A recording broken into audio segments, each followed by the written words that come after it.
Bonjour à tous, on se retrouve aujourd'hui pour les résultats d'Euro du 3 août 2020.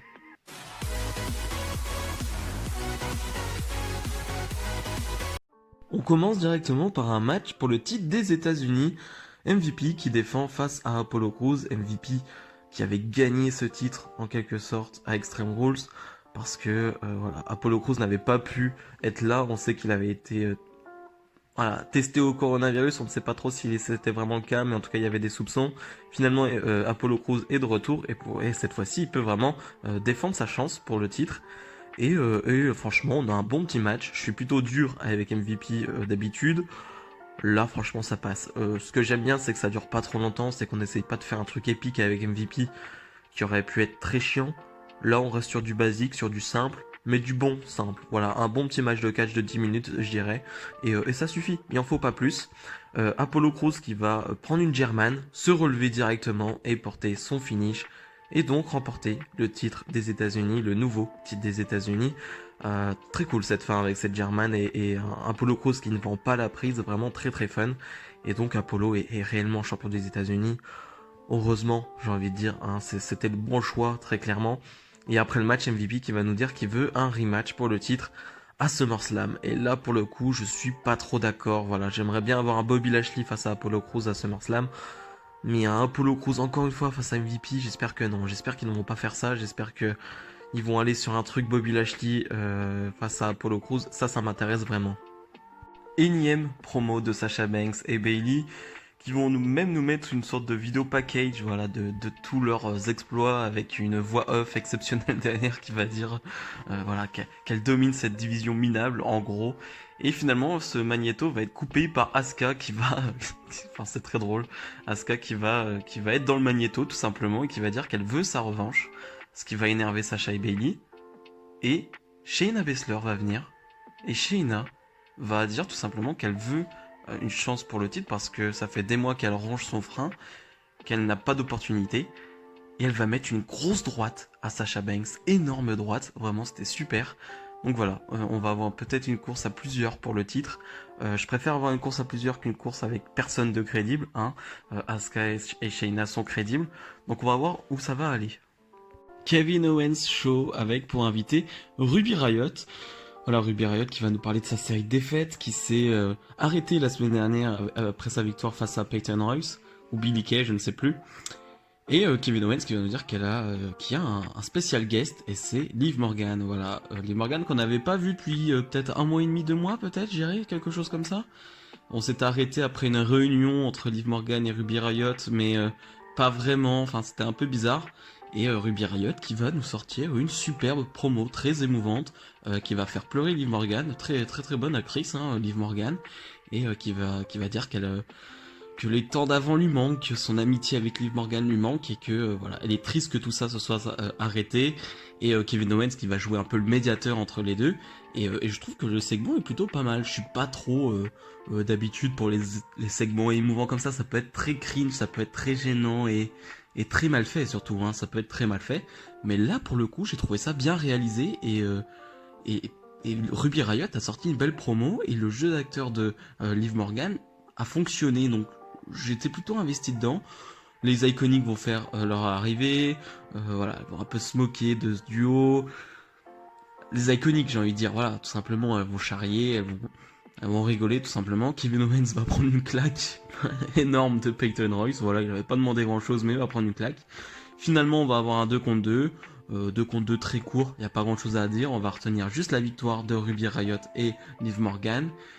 Et voilà, je pense que elles vont se remettre ensemble, elles vont être une autre équipe dans cette division tag féminine.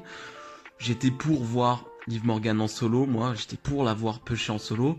Maintenant ils ne le font pas, donc autant la voir pusher dans la division tag avec Ruby Riott. Je dis pourquoi pas. Voilà, ça rajoute une équipe en plus, une équipe assez crédible sur le ring en plus, donc on va voir la suite.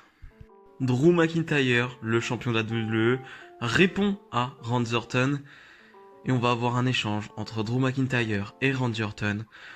Je veux pas m'enflammer, c'est dur de pas s'enflammer, mais c'est clairement l'échange, la promo de l'année côté WWE. Il y a de bonnes promos de Randy Orton, il y a des bonnes promos de Rollins depuis le début d'année. Mais là, combiné la promo de Orton plus la promo de McIntyre, c'était un échange exceptionnel. Vraiment. C'est le genre d'échange où tu te dis, je ne peux pas rater une seule seconde, je ne peux pas cligner des yeux, je ne peux pas ne pas écouter ce qu'ils sont en train de me dire. C'était clairement dingue. Je veux dire, tu ne voulais pas louper chaque seconde parce que tu te disais à chaque seconde ils peuvent sortir une phrase, ils peuvent te sortir quelque chose d'hyper important, de très bon, et tout était parfait. On sent le calibre d'un main event en fait, c'est clairement d'un calibre main event. Tu ressens ce niveau d'intensité, ce niveau de, de, de force, enfin c'était dingue, c'était vraiment dingue. Les deux ont fait un super boulot, il y a vraiment rien à dire.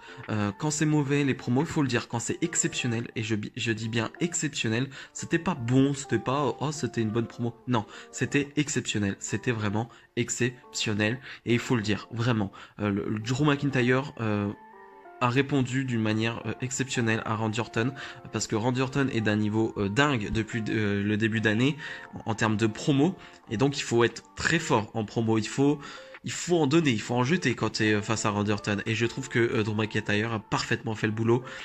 Et ouais, c'était dingue, c'était dingue. Je sais que je répète beaucoup les mots dingue et exceptionnel, mais je n'ai pas d'autres mots parce que c'était fou et j'ai adoré chaque seconde.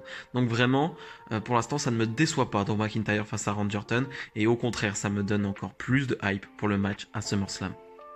Tu passes d'un segment incroyable à un segment horrible, voilà, avec Nia Jax qui doit un peu s'excuser parce qu'elle attaquait des membres du personnel, et justement il y a un membre de personnel qui va être sur le ring, et en gros elle va le confronter, elle va lui demander d'avoir un match contre lui. Enfin vraiment c'est très mauvais, c'est nul, c'est pas intéressant, et au final elle va le frapper, elle va le mettre au sol. Je sais pas où ils veulent aller avec ça, je sais pas ce qu'ils veulent faire. Une Nia Jax qui frappe le personnel, ah là là, quel heal incroyable. Je sais pas où ça veut aller, mais en tout cas, j'ai du mal déjà à m'intéresser à Nia Jax, mais alors si c'est plus, en plus dans ce genre de segment, c'est encore plus compliqué. Match pour le titre 24/7, Shelton Benjamin défend face à Akira Tozawa et R-Truth. On va voir les ninjas qui vont venir, on va voir le clan de Shelton Benjamin, MVP et Bobby Lashley qui vont venir, donc ça va être un bon bordel. En vrai, c'est assez fun, c'est assez court, c'est quoi, 4-5 minutes. On a des interventions du coup des ninjas qui sont plutôt marrantes, et on a Shelton Benjamin qui fait une bonne prestation sur 2-3 minutes, vraiment, un Shelton Benjamin très intéressant, mais qui va être distrait, et du coup, Akira Tozawa va faire le tomber sur R-Truth et devenir le nouveau champion 24/7. Voilà, y a que ça à dire. Sasha Banks face à Shayna Baszler, un match qui a lieu parce que Shayna Baszler a attaqué Sasha Banks en backstage, et on a un super match. Voilà, c'était vraiment super. Sasha Banks contre Shayna Baszler, c'est vraiment le genre de match que je voudrais voir en pay-per-view ou dans un match de 10-15 minutes. Là, on a quoi? On a 7-8 minutes de match, je pense, un truc comme ça. Et je trouve que ça fonctionne très bien. On sait que le style de Shayna Baszler ne va pas à tout le monde, que ça ne donne pas forcément de très bons matchs. Mais là, pour le coup, avec Sasha Banks, ça matche bien. C'est vraiment très bon. Donc vraiment, j'espère qu'on en aura d'autres dans le futur. Pendant le match, on va avoir une intervention de Asuka qui va frapper Bayley, ce qui va faire une disqualification, ce qui est complètement con. Bayley n'est pas dans le match. C'est Sasha Banks contre Shayna Baszler le match, et Asuka attaque Bayley, et la cloche retentit. C'est incompréhensible. Tu n'es pas dans le match, Bayley. Donc si tu prends un coup, ça ne compte pas, ce n'est pas une disqualification. Enfin, c'est illogique, enfin c'est complètement con, mais dans toute cette histoire de toute façon entre Asuka, Sasha Banks, Bayley, il y a que des trucs cons. Donc je suis même plus étonné, mais c'est complètement con.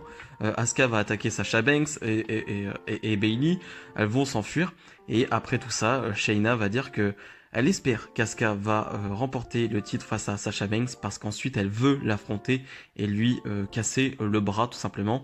Et Sasha Banks annonce que Asuka aura un rematch pour le titre de Sasha Banks à SummerSlam si elle bat Bayley la semaine prochaine. Et on a un peu, vous savez, quand Bayley disait si tu peux battre Sasha Banks, tu m'affronteras, et on avait la tête de Sasha Banks qui était un peu surprise. Et là, on a un peu le même type de réaction, mais à l'inverse, avec une Bayley qui est très surprise du choix de Sasha Banks. On sait pas si encore une fois ça ça va péter entre les deux, même si non, on n'y croit pas. Vraiment, il n'y a pas d'embrouille entre les deux. Mais en tout cas, c'est des petits détails qui comptent. Donc la semaine prochaine, on aura Asuka contre Bailey. Mais tout ça, c'est un bordel quand même. C'est un bon match et tout ce qui se passe après, c'est un gros bordel. Raw Underground présenté par Shane McMahon. Qu'est-ce que c'est que ce bordel? Je ne saurais le décrire. C'est dans une ambiance très street, j'ai envie de dire. Il n'y a pas de cordes, il n'y a pas vraiment de ring. C'est une sorte de plateforme où des gens vont se battre un peu comme dans la rue, mais je sais pas quoi dire, je sais pas quoi en penser. C'est très spécial. Je ne sais pas pourquoi ils ont fait ça. On va avoir quelqu'un qui va justement frapper l'autre et gagner, mais je ne comprends pas l'intérêt, le but où ça veut aller, je ne comprends pas.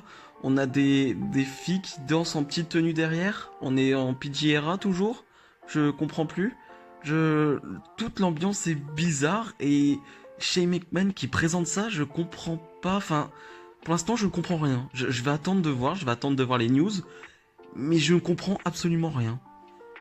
Chaque membre des Street Profits va affronter chaque membre du clan des Inavega, Angel Garza et Andrade. Et on commence donc avec Angelo Dawkins face à Angel Garza. Rien à redire, hein, très très court, 4-5 minutes, Angel Garza va l'emporter. Et on voit un Montesford qui se sent un peu malade, pas très bien le Montesford. Et donc il va avoir son match, Montesford face à Andrade. Et à un moment donné, il va s'écrouler tout simplement sur le ring. Je me dis mais qu'est-ce qui se passe? Là vraiment on enchaîne les segments... Je sais pas si c'est débile ou... Enfin bref, on enchaîne les segments loufoques, je comprends rien à ce qui se passe. Et donc le match est arrêté parce que Montesford n'est pas bien. On va aller en backstage, et Navega va aller s'excuser, va prendre des nouvelles de Montesford. On va voir Bianca Belair, la femme de Montesford, et en fait on apprend que Montesford a été empoisonné avant ce match. Donc voilà, Angel Garza et Andrade sont accusés. Je sais pas, je ne sais pas quoi dire, je ne sais pas si je regarde Raw, si je regarde un mauvais épisode d'une mauvaise série, enfin... C'est tout ce que j'aime pas là pour le coup, j'aime bien quand il y a un peu de divertissement, quand il y a d'autres choses, que du catch, mais là, vous êtes en train de me perdre. On retourne à Raw Underground, je pense qu'on va faire des va-et-vient à chaque fois entre Raw et Raw Underground, hein. Je pense que ça va être comme ça, ces prochaines semaines, va falloir s'habituer. Et on retrouve Eric, voilà, du duo des Viking Raiders, l'un des membres du duo des Viking Raiders, qui va avoir un match. Et oui, clairement, c'est du catch, mais combiné à de la bagarre pure. Et le but est simplement de mettre l'autre KO. Ce que va faire Eric, voilà, il va réussir à mettre son adversaire KO. Voilà. Promo de Seth Rollins, le Messiah, qui va s'en prendre à Tom Phillips, l'un des commentateurs de Raw. Voilà, parce qu'il aurait rigolé pendant un segment ou quelque chose comme ça, je ne sais pas trop.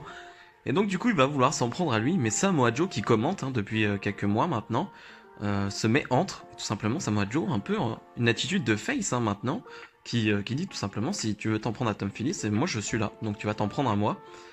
On pense qu'on va avoir une bagarre entre Rollins, Murphy et Samoa Joe. Et finalement, Dominic arrive encore une fois. Et avec un kendo stick, attaque Seth Rollins, attaque Murphy.